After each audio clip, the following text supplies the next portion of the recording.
Hello, this is Mr. Marino. You are watching Solving One-Step Equations with Addition and Subtraction Notes. So we're going to go ahead and get started with some definitions and some background about what solving one-step equations are. So we're going to fill in this portion right here. We're going to say that an equation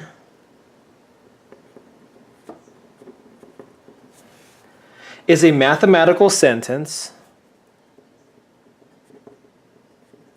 not like an actual sentence with words and stuff in English, but more like a math sentence with variables and numbers that contains an equal sign. So just like you might suspect, the word equation has the word equal in it. So we're going to go ahead and highlight our definition of equation. And the key word here, guys, is equal sign. So we have two algebraic expressions on both sides of the equal sign. As long as the equal sign's there, we have ourselves an equation. Now, why do we have equations? What is the purpose of them? Well, our purpose is we want to get the variable by itself. We want to isolate that variable. So we're going to say to solve an equation, you need to isolate the variable.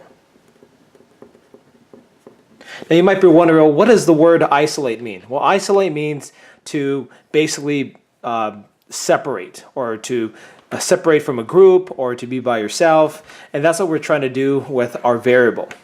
So we're going to go ahead and highlight the word isolate. Okay. Isolation also might mean like loneliness. In other words, we want our variable to be lonely compared to the rest of the algebraic expression. So let's continue. Properties of equality. An addition property of equality says that you can add the same value to each side of an equation, and the sides will remain equal. Sorry about that, that was my dog. He heard something outside.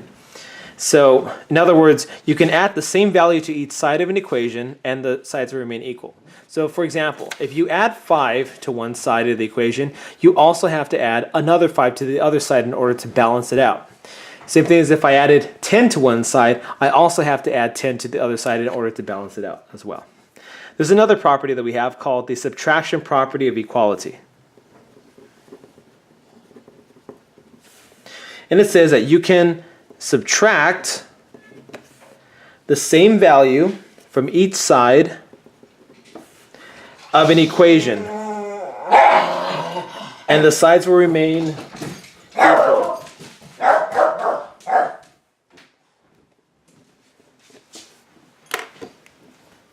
So we're going to go ahead and highlight the words addition and subtraction.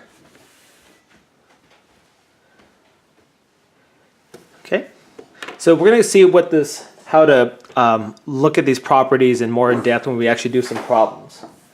So let's turn to the back side of our notes.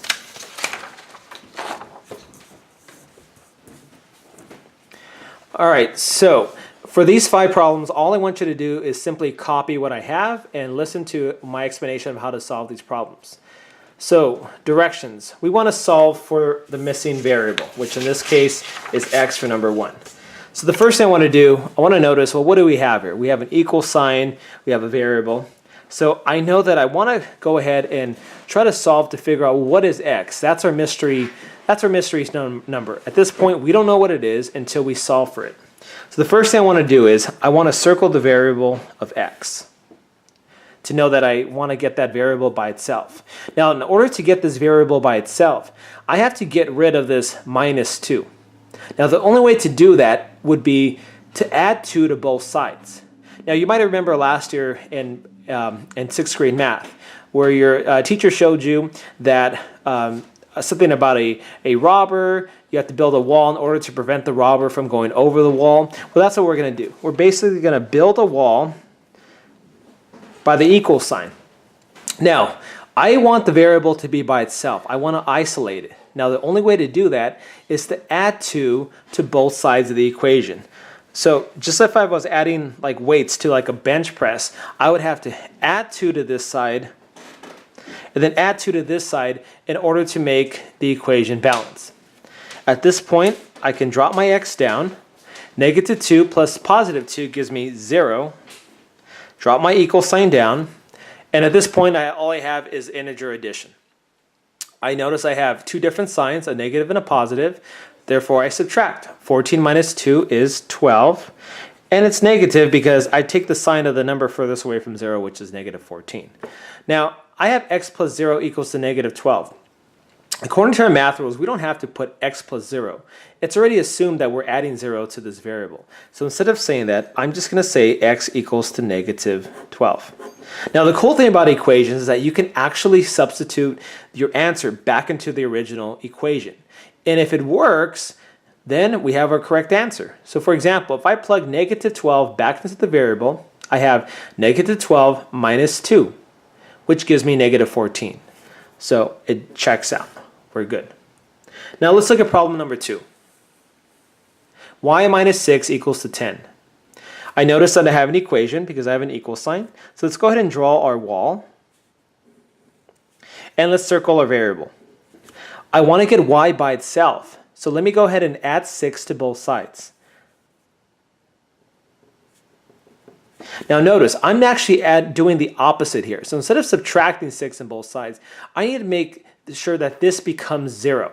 In order to do that, I have to add 6 to both sides to ensure that. So I drop my y down. Negative 6 plus 6 gives me 0 equals 10 plus 6 gives me 16. Or I can write it as y equals to positive 16. If I want to check to see if my answer is correct, I plug 16 back into the original equation. 16 minus 6 equals to 10, which is correct. That checks out.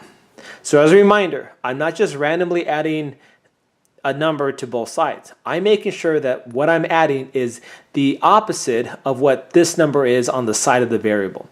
I don't try to add a 10 on this side and 10 on this side because this variable is on the other side of the wall. I need to get all of these, whatever numbers on this side, to the other side or just get rid of what's here. Now let's look at number 3. Here's a tricky one. Y minus negative 5 equals to 6. Now, your first reaction is going to be like, well, let me add 5 to both sides. Problem solved. The problem is, because I have a subtraction sign and a negative sign, I have to go ahead and add the opposite first before I can start working with both sides of the equation. So let's go ahead and add the opposite.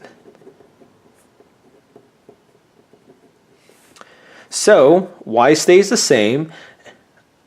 The opposite of subtraction is addition, and the opposite of negative 5 is positive 5 equals to 6. Now, just like before, I have an equation, so I'm going to put my wall around my equal sign and circle my variable, which is y. Now, to get y by itself, I have to get rid of this plus 5, so therefore I must subtract 5 to both sides. Drop my y down. 5 minus 5 is 0. Now I'm not going to put the 0 anymore because I think we already know that we don't have to put it.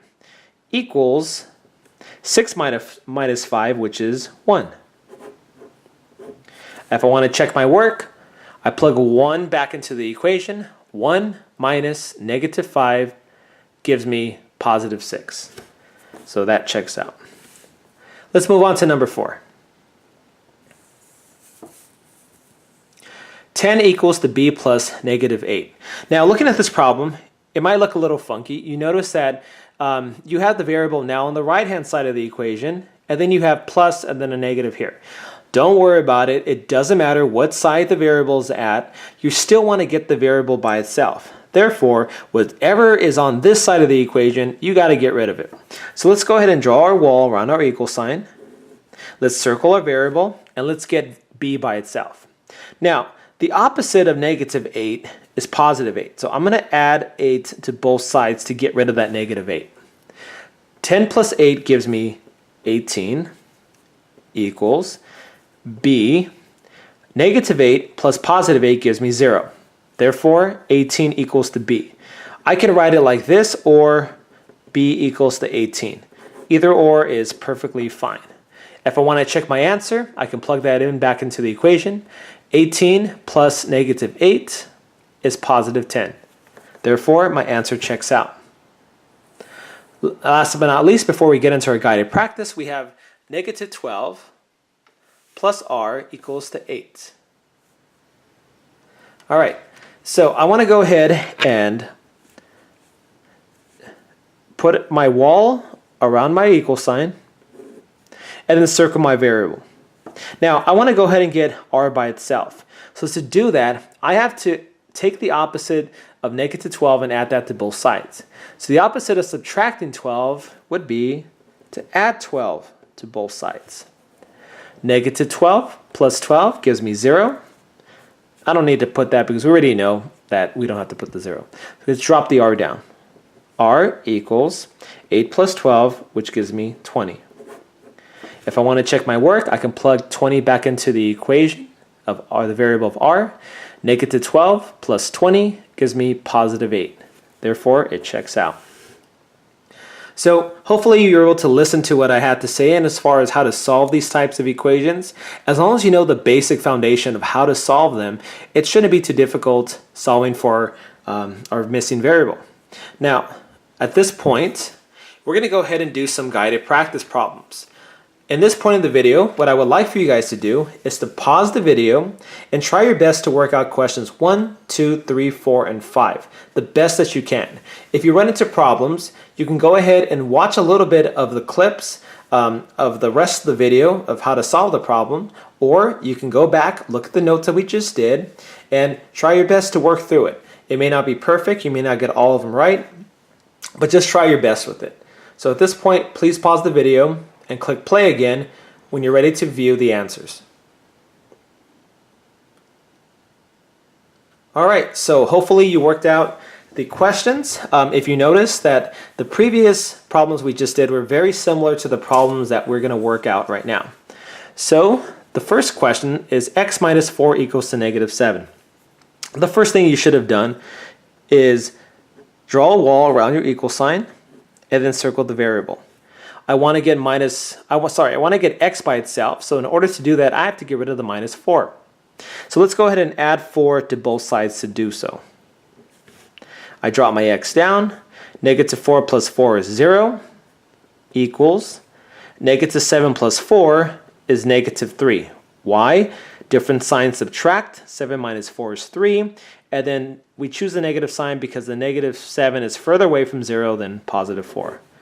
Therefore, my answer is negative 3. I can plug that back into the original equation as negative 3 minus 4. That gives me a negative 7. Now, if at any point, if I'm going too fast, please pause the video and rewind what I just said. Let's go to number 2. We have x minus 3 equals to 15. Let's go ahead and put our wall around the equal sign and let's circle x. I want to get x by itself, so to do that, I need to get rid of the minus 3. How do I do that? Let me add 3 to both sides of the equation. I drop my x down. Negative 3 plus 3 is 0.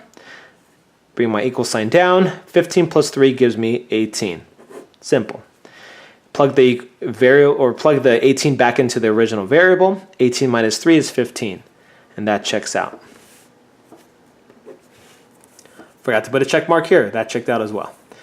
All right, number 3. Oh, this is also similar to one of the ones we did previously. Now remember, you cannot add 4 to both sides yet. What you need to do is you need to add the opposite. Why? Because you have a subtraction sign and a negative sign right next to each other. So we have to add the opposite first. So we're going to put x. The opposite of subtraction is addition. And the opposite of negative 4 is positive 4. Equals 4. Now, just like before, we draw our wall around the equal sign. We circle our variable x. Now, to get rid of the plus 4, I have to subtract 4 on both sides. Bring down our x. 4 minus 4 is 0. Bring down the equal sign. 4 minus 4 gives me 0. Wow, x equals to 0. At this point, I can plug 0 back into the equation. 0 minus negative 4 gives me positive 4. It checks out. Let's do 2 more. Number 4, 3 equals to a plus negative 5. Now, once again, although the variable is on the right-hand side of the equation, it doesn't matter. We still do the same thing. So we circle our variable, put a wall around the equal sign, and let's get rid of this -5 here. I don't want that here. So let me add 5 to both sides. Remember, what you do to one side, you also must do to the other. 3 plus 5 is 8 equals a. -5 plus 5 is 0. Now I could write it as 8 equals to a, or I can write it as a equals to 8. Both are the same thing according to the reflexive property. All right, and last problem, number 5. -14 plus n equals to 5. Now, I also want to get rid of the n. I'm sorry, I want to keep the n, get rid of the -14. Let me circle n, put my wall around the equal sign. Now, to get rid of the -14 or the -14, I have to add 14 to both sides. So we're going to add 14 to both sides. -14 plus 14 is 0. Drop my n down, put my equal sign. 5 plus 14 is 19. All right, I plug my number back into my equation here. -14 plus 19 is +5. That checks out. All right, so that's the end of this video. If you got stuck on any part, please feel free to go back, review your work, and always remember, we want to isolate the variable. And also, whatever you do to one side, you also must do to the other. All right, have a good rest of the class.